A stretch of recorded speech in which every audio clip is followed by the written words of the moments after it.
आशा की किरण। કોને કેટલી ધીરજ અને કોને કેટલો વૈરાગ્ય ખબર ક્યારે પડે?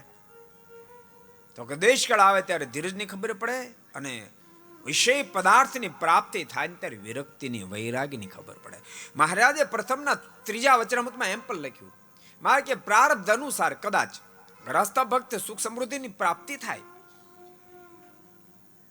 મુકેશ અંબાણી ત્યાં જન્મ હોય માણસ છે જ, ભાઈ હેલિકોપ્ટરમાં ફરે તો પ્લેનમાં જ ફરે ને, પણ એની વિરક્તિ તો વિરક્તિ જાય, એ ક્યાંય બંધાય નહીં.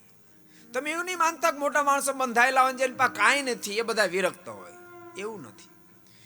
રાગને ને વિરક્તિને અંતરનો સંબંધ છે, અંદરનો સંબંધ છે, અંદરનો સંબંધ છે. આસક્ત ન થાય. અને ભક્તો પદાર્થ જીવનો મોક્ષ નથી બગાડતો, મુક્તિ પદાર્થ નથી બગાડતો, એમાં રહેલી આશક્તિ એ મોક્ષ બગાડે છે. શ્રીમદ ભાગવતનો 5મા સ્કંદ એમ કહે, ભરતજીનો મોક્ષ આખા મોટા રજવાડે નો બગાડ્યો, મોટું રાજ હતું એને ન બગાડ્યો.